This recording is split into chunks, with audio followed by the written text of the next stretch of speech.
Hello मेरे क्रांतिकारी बच्चों, कैसे हैं आप लोग। फाइनली लिस्ट आ गई है, फर्म लिस्ट फर्स्ट आ चुकी है सेल्फ फाइनेंस के लिए। बहुत सारे बच्चों का ये क्वेश्चन आ रहा था कि जो कोड है या ब्रांच हमें कैसे पता चलेगी कि कौन सी मिलने वाली है। तो हम लोग इस वीडियो में ये देखेंगे कि ब्रांच हमें कैसे पता चलेगा, कौन सा स्कूल मिला है ये कैसे पता चलेगा, ये हम लोग इस वीडियो में देखने वाले हैं। दूसरी चीज जो हम लोग देखेंगे वो ये कि इसके बाद का जो प्रोसेस होगा वो क्या क्या करना है हम लोग को। मतलब अब इसके बाद मान लीजिए हम लोग का नाम आ चुका है, हम लोग को फीस सबमिट करनी है, उसके बाद फिजिकल वेरिफिकेशन कैसे होगा, कैसे हॉस्टल मिलेगा, ये सारी चीजें हम लोग इस वीडियो में देखने वाले हैं। तो सबसे पहले समझते हैं कोड। तो कोड के लिए मैंने आप लोगों के लिए लिख दिया है, याद रखिएगा। सबसे पहली चीज समझ लीजिए कि जो यहाँ सीएम है इसका मतलब होता है कॉमर्स, ठीक। एचएम का मतलब होगा ह्यूमैनिटीज। सी अगर एससी लिखा है तो साइंस है, लेकिन यहां ये मेंशन नहीं है कि पीसीबी है या पीसीएम। तो ये हमें कैसे पता चलेगा कि हमें पीसीबी मिला है या पीसीएम। तो ये हमें पता चलेगा जो हम लोगों ने पहले प्रेफरेंस दिया था। मान लीजिए किसी ने पीसीबी का प्रेफरेंस दिया था तो उसको वही मिलेगा अब। तो जो पुराना प्रेफरेंस था वही उसी के हिसाब से आप लोगों को मिलेगा। यहां जैसे ये सीएम लिखा है तो ये कॉमर्स है, यहां एचएम लिखा है ह्यूमैनिटीज है, एचएम ह्यूमैनिटीज। यहां सीएस लिखा है साइंस है, ये साइंस है। अब जरा समझिए उसके बाद जो लिखा है, तो उसके बाद यहां अगर हमारे पास सी लिखा है तो इसका मतलब है ये सिटी स्कूल है।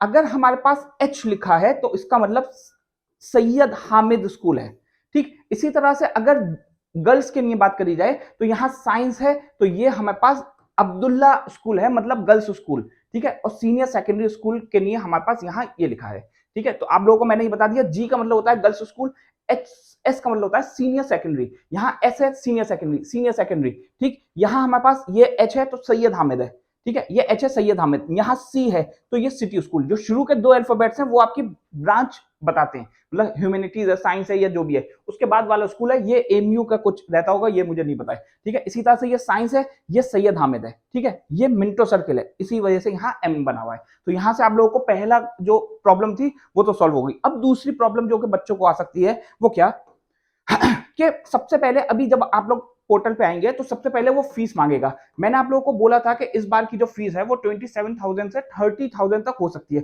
पिछली बार 27 थी। बहुत सारे बच्चे कमेंट कर रहे थे कि सर आपने गलत बता दी, 27,000 है।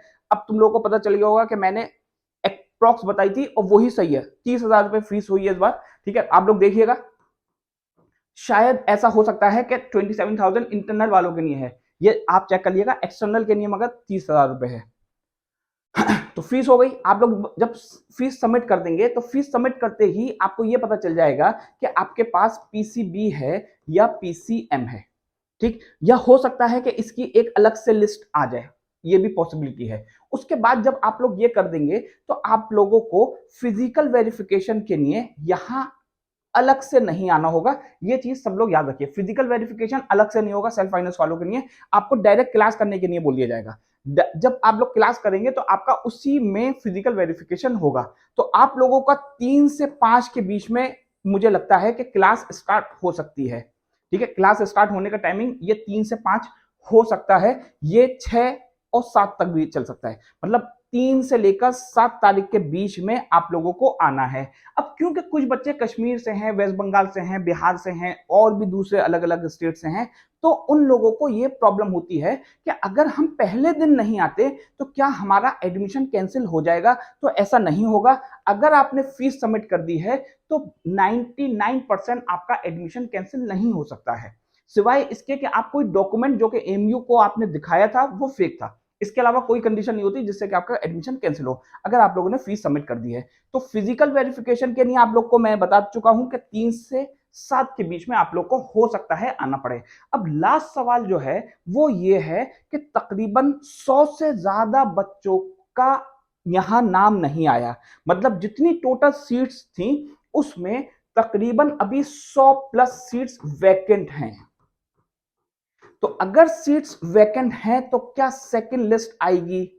तो सेकंड लिस्ट आने की पॉसिबिलिटी 80% है, सेकंड लिस्ट आने के चांसेस हैं। हो सकता है उसमें 50 ही बच्चों का नाम आए, उससे भी कम का आ सकता है, लेकिन सेकंड लिस्ट आने के चांसेस हैं। तो जो बच्चे सेकंड लिस्ट का इंतजार कर रहे हैं तो उनको अभी इंतजार करना पड़ेगा 3 से 5 के बीच में, या इससे पहले, ये मैक्सिमम है। 3 से 5 के बीच में लिस्ट आ सकती है, हो सकता है इससे पहले ही आ जाए, ठीक है। 3 से 5 अक्टूबर में लिस्ट आने के चांसेस है, हो सकता है इससे पहले भी आ जाए। तो आप लोग को जो भी प्रॉब्लम अब हो, ठीक है, अगर आपको कोचिंग से रिलेटेड है, हॉस्टल से रिलेटेड है, तो आप लोग मुझे कमेंट कर सकते हैं, मैं जरूर कोशिश करूंगा कि आपका आंसर दूं। थैंक यू बच्चों।